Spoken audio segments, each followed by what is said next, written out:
स्वागत है आप सभी का चैनल में। दोस्तों, महालक्ष्मी बहुत प्यारी है। हमारे जीवन में दुख, दरिद्रता, तकलीफ और परेशानी को समाप्त करती है। अगर आज आपने शरद पूर्णिमा पर यह उपाय कर लिया गया और इस वीडियो को देख लिया गया तो आपकी तमाम परेशानियों ने अपने आप खत्म हो जाएगी। आपको किसी वीडियो को देखने की जरूरत नहीं पड़ेगी रहेगी। इस वीडियो में शरद पूर्णिमा की संपूर्ण जानकारी आपको मिल आएगी।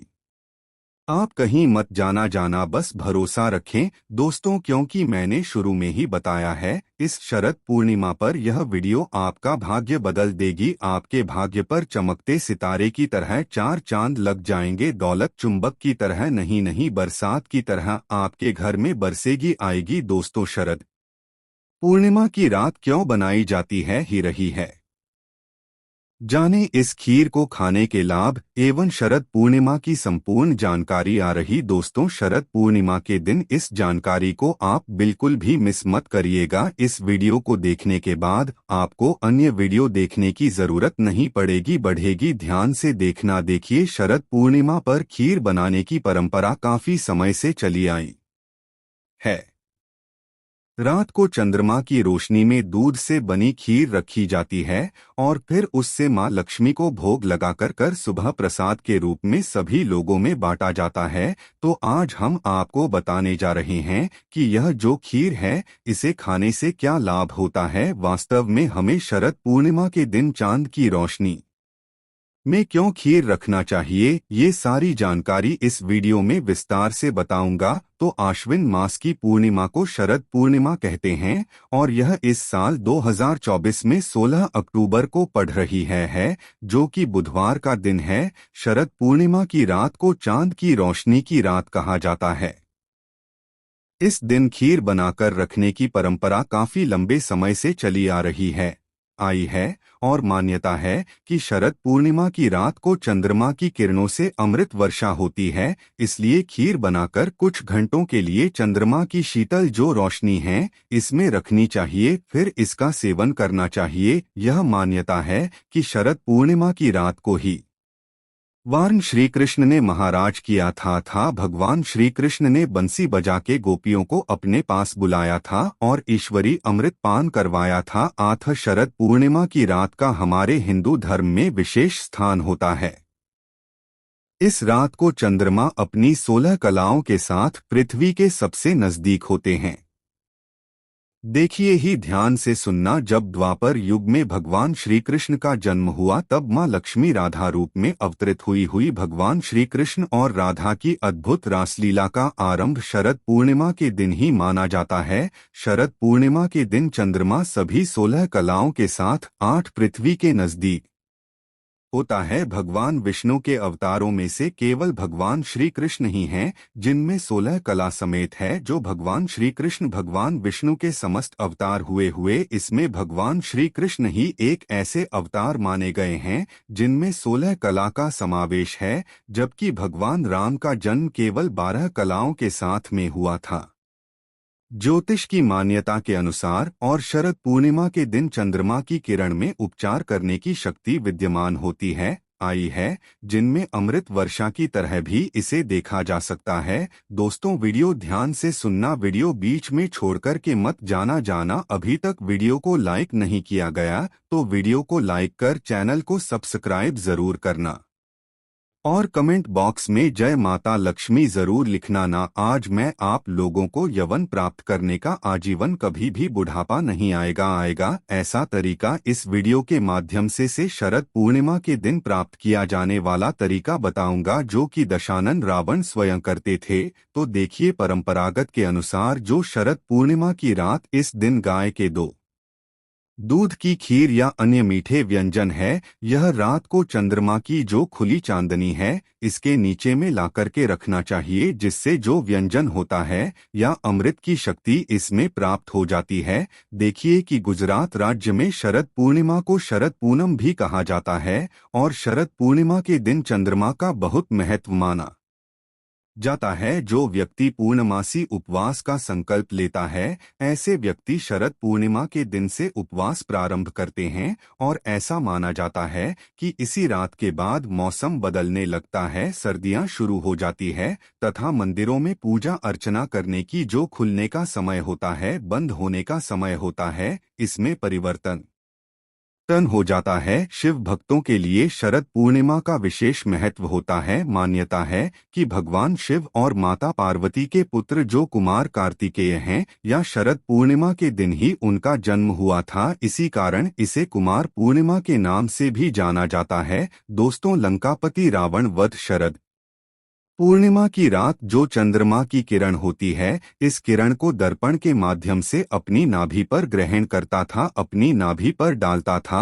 और इसे ग्रहण करता था, और इस प्रक्रिया से उसे पुनः यवन की शक्ति प्राप्त होती थी। इसलिए आपने देखा होगा, रावण काफी उम्र 4 चौकड़ी राज करने के बाद भी 16 युग जी ने के बाद भी उनका शरीर रोगों से मुक्त रहा, दोषों से मुक्त रहा एवं यवन से भरे हुए थे। तो अगर आप भी चाहते हैं, जैसे कि आप जो है पुनर्यवन प्राप्त करना चाहते हैं, आप चाहते हैं कि आजीवन आपको बुढ़ापा न आए, तो आप जो है अपनी नाभि पर शरद पूर्णिमा की किरण को पढ़ने देना, बिल्कुल ही आजीवन आपको बुढ़ापा नहीं आए गागा। लेकिन यह भी कहा गया है, शरद पूर्णिमा की रात 10 बजे से लेकर के मध्य रात्रि 12 बजे के बीच में अगर कोई भी व्यक्ति कम वस्त्रों में घूमता है, ज्यादा वस्त्र नहीं पहने होता है, तो हो सके तो सभी वस्तुओं का त्याग कर देना चाहिए, कम ही वस्त्र पहन कर के घूमना चाहिए। तो ऐसे व्यक्ति को ऊर्जा की प्राप्ति होती है, ऐसे व्यक्ति को बुढ़ापा नहीं आता था, ऐसे व्यक्ति को रोग एवं दोष छू भी नहीं पाते थे। तो आप जो है यह उपाय करके देख सकते हैं। पौराणिक मान्यता के अनुसार शरद पूर्णिमा के दिन माता लक्ष्मी का अवतरण हुआ था। जी हाँ दोस्तों, जब समुद्र मंथन हुआ था, तो समुद्र मंथन में जो माता लक्ष्मी है, इनका जन्म इस समुद्र मंथन से शरद पूर्णिमा के दिन ही निकली थी और समुद्र मंथन से इस दिन अमृत भी निकला था। ब्रह्मदेव ने इंद्रदेव को कहा कि प्रत्येक वर्ष में आने वाली शरद पूर्णिमा के दिन आप बिल्कुल ही अपनी किरणों के माध्यम से पृथ्वी लोक पर, भूलोक पर अमृत वर्षा जरूर करना। और यह जो अमृत वर्षा है, स्वयं इंद्रदेव अपनी किरण के माध्यम से पृथ्वी लोक पर करते हैं। इस अमृत वर्षा से लोग रोग एवं दोषों से मुक्त होते हैं। इसलिए शरद पूर्णिमा की रात्रि गर्म वस्त्रों में हमें घूमना चाहिए, इससे हमारे शरीर में यवन हमेशा प्राप्त होता है। मैं आप लोगों को वीडियो के आखिर में इसका और जबरदस्त चमत्कारी प्रयोग बताऊंगा, जिससे आप आजीवन यवन शक्ति प्राप्त करे रहेंगे, आपको बुढ़ापा नहीं छू पाएगा। तो चलिए इस वीडियो में जानते हैं शरद पूर्णिमा की रात क्या करें और क्या न करें हैं। अभी तक वीडियो को लाइक नहीं किया है तो वीडियो को लाइक कर दीजिए और वीडियो को ध्यान से देखना। अधूरा ज्ञान हमेशा खतरनाक साबित होता है। दोस्तों, वीडियो को बीच में छोड़ कर के जाते हैं तो इसमें आपको ही नुकसान होता है, क्योंकि हो सकता है आज मैं आप लोगों को जो जानकारी बता रहा हूं, यह जानकारी आपको आने वाले समय में ऐसा फायदा पहुंचाया है जिसकी आप कल्पना भी न कर सके थे। अर्थात इस जानकारी से हो सकता है आपका भला हो जाएगा। आप जो है आज जीवन यापन को प्राप्त करें, आपको बुढ़ापा न छुए। तो शरद पूर्णिमा की रात क्या करें क्या न करें, तो देखिए ध्यान से सुनना। जो शरद पूर्णिमा की रात है, इस दिन नेत्र ज्योति बढ़ाने के लिए ध्यान से सुनना।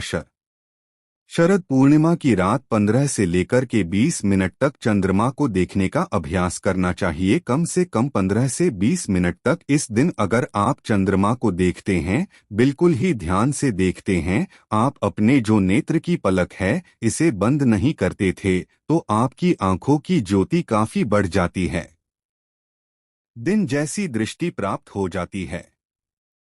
ऐसा हमारे धर्म शास्त्रों में लिखा है। दोस्तों, हो सके तो शरद पूर्णिमा की रात को सुई में धागा पिरोने का अभ्यास करना चाहिए, इससे नेत्र की ज्योति बढ़ती है। शरद पूर्णिमा पर चंद्रमा की चांदनी गर्भवती महिला की नाभि पर पड़े तो जो गर्भ में पलने वाला जो बच्चा होता है, हष्ट पुष्ट होता है और ऐसे व्यक्ति काफी ज्ञानी होते हैं। ऐसे जो बच्चे होते हैं शरीर से एवं पुष्ट हो जाते हैं और यह पहलवान जैसे इनके शरीर में हजारों हाथी के जैसा बला जाता है। दोस्तों, हमारे धर्मशास्त्र कहते हैं इस दिन यौन संबंध से दूर रहना चाहिए। ऐसा माना जाता है कि इस दिन संबंध बनाने से जो बच्चे पैदा होते हैं वह विकलांग होने की आशंका रहती है, तो इस बात का थोड़ा सा विशेष ध्यान रखना चली आई है। इस वीडियो में जानते हैं कि शरद पूर्णिमा के दिन क्यों खाते हैं कि और वास्तव में हम जो खीर रखते हैं इसे खाते हैं तो हमें क्या फायदा मिलता है, यह भी जानना जरूरी है। तो देखिए, ध्यान से सुनना दोस्तों। तो कहते हैं कि इस दिन आसमान से अमृत किरणों का आगमन होता है। इन किरणों में कई तरह के रोग नष्ट करने की क्षमता होती है। ऐसे में जहां इन किरणों से बाहरी शरीर को लाभ मिलता है, वहीं शरीर के भीतरी अर्थात आंतरिक अंगों को भी यह लाभ पहुंचाने का काम करते हैं। इसके लिए आप जो है खीर को चंद्रमा की रोशनी में रखकर बाद में आप इसे खा सकते हैं। यही कारण है कि शरद पूर्णिमा की रात को लोग अपने घर की छतों पर खीर रखते हैं। दोस्तों, इस खीर को खाने से अगर किसी को लंबे समय से कोई ऐसी बीमारी है जो बीमारी ठीक नहीं हो पा रही है, खाट पर पड़े जो व्यक्ति है जो कि चलने फिरने में समर्थवादी नहीं है, उन्हें यह खीर खिलाने से धीरे धीरे कुछ दिनों के भीतर में उनके जो रोग होते हैं वह ठीक हो जाएं। आते हैं। और ऐसे व्यक्ति जो खाट पर पड़ा व्यक्ति है, ऐसे व्यक्ति भी चलने फिरने में समर्थ हो जाते हैं। अमृत समान बल आ जाता है। ध्यान से सुनना। कहा जाता है कि इस दौरान चंद्र से जुड़ी हर वस्तु जागृत हो जाती है। देखिए कि दूध भी चंद्रमा से जुड़ा होने के कारण अमृत समान बन जाता है, जिसकी खीर बनाकर खाने से चंद्र प्रकाश में रखकर के दूध संबंधी जो भी चीज होती है, जैसे आप खीर को ही रख लीजिए या फिर पीड़ा को रख लीजिए, दूध से बनी कोई भी वस्तु रखते हैं और अगर चंद्र से जुड़ी कोई भी वस्तु खाते हैं तो यह अमृत बन जाता है। बिल्कुल चंद्रमा के प्रकाश में होने के कारण है। दोस्तों, तो यह भी मान्यता है कि शरद पूर्णिमा के दिन दूध या खीर का प्रसाद वितरण करने से चंद्र दोष दूर होता है, लक्ष्मी माँ की कृपा प्राप्त होती है। इसलिए कुछ स्थान पर सार्वजनिक प्रसाद बांटा जाता है। और अगर इस दिन आपके पारिवारिक जीवन में वैवाहिक जीवन में कोई परेशानी आ रही है, चंद्रमा के दोष के कारण इंद्र से जुड़े दोष के कारण ही वैवाहिक जीवन में परेशानी आ रही है, कोर्ट कचहरी का मामला चल रहा है, किसी भी प्रकार का लंबे समय से वैवाहिक जीवन का आनंद नहीं ले पा रहे हैं, तो शरद पूर्णिमा के दिन आप जो है खीर को जरूर खाइए या फिर शरद पूर्णिमा की रात्रि में कम वस्त्रों में जरूर घूमे में। और इस दिन कोई भी जड़ी बूटी को चांद के प्रकाश में रखते हैं तो वह जागृत हो जाती है। हम हर दिन बोलते हैं जागृत चीज हमेशा फल देती है। तो हो सके कि इस दिन आप चाहे तो तुलसी की जड़ को रख सकते हैं, रुद्राक्ष को रख सकते हैं। इस दिन रुद्राक्ष को रखने के बाद अगर आप धारण करते हैं तो वह रुद्राक्ष सिद्ध हो जाते हैं। ऐसे रुद्राक्ष बहुत ही फलदायी होते हैं।